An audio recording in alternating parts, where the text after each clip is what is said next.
राज्यामध्ये आपल्या सरकारच्या वतीने अनुसूचित जातीच्या आरक्षण उपवर्गीकरणाच्या संदर्भामध्ये एक भूमिका घेतलेली आहे आणि सरकार काही दिवसातच आरक्षण उपवर्गीकरण करणार आहे असं एक त्या पद्धतीने मुख्यमंत्र्यांनी आता मागच्या भाषणामध्ये सुद्धा वक्तव्य केलेलं आहे।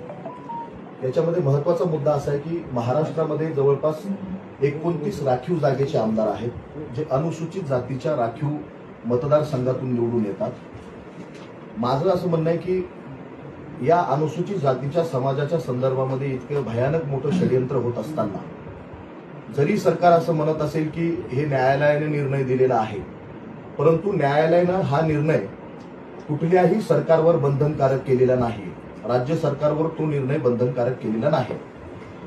तरी देखील सरकार काही विशिष्ट मातंग समाजाच्या 2-5% लोकांच्या भरोशावर या ठिकाणी ते आरक्षण उपवर्गीकरण करण्याचं षडयंत्र सरकार त्या ठिकाणी करत आहे।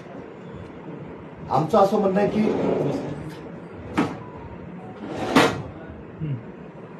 अनुसूचित जातीच्या विभागाचे आपण आमदार प्रतिनिधी म्हणून आपण या संदर्भामध्ये भूमिका जाहीर करणं अत्यंत गरजेचं आहे। अद्यापही तुमची या संदर्भामध्ये कुठलीच भूमिका जाहीर झालेली नाहीये।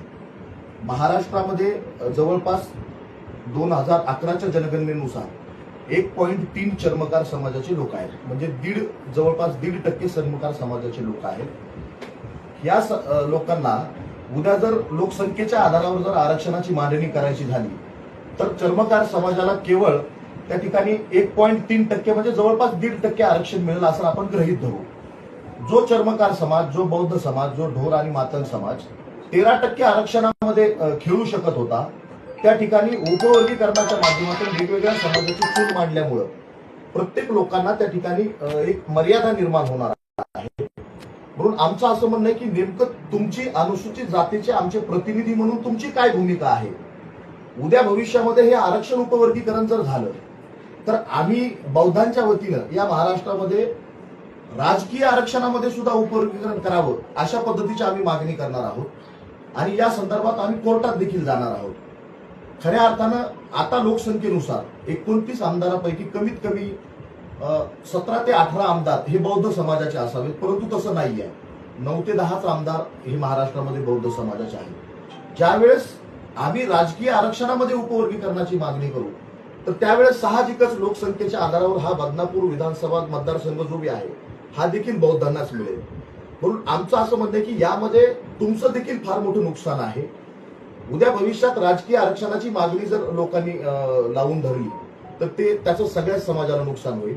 म्हणून आमचं असं म्हणणं की तुम्ही आरक्षण उपवर्गीकरणाच्या संदर्भामध्ये तुम्ही जर आरक्षण उपवर्गीकरणाच्या बाजूने असाल तर तुम्ही त्या पद्धतीने भूमिका जाहीर करावी आणि तुम्ही जर विरोधामध्ये असाल तर त्या देखील पद्धतीने भूमिका जाहीर करून समाजाला त्या ठिकाणी सांगावं। अजून आमची तुम्हाला अशी विनंती की तुम्ही अनुसूचित जातीचं प्रतिनिधी म्हणून तुम्ही एक संवैधानिक अधिकार तुम्हाला त्या ठिकाणी मिळालेला आहे।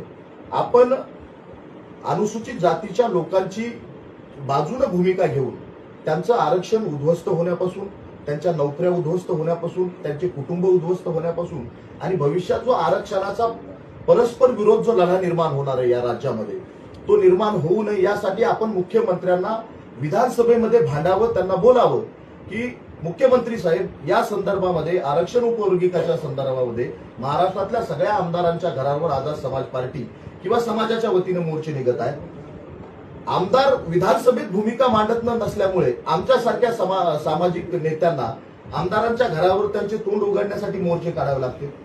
इकडे काल परवा बीडमध्ये 500 किलोमीटरचा पायी लॉंग मार्च निघालेला आहे, बीड ते मुंबई मंत्रालय।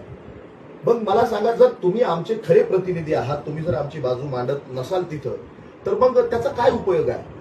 म्हणून तुम्ही बोलत नसल्यामुळं लोकांना रस्त्यावर उतरावं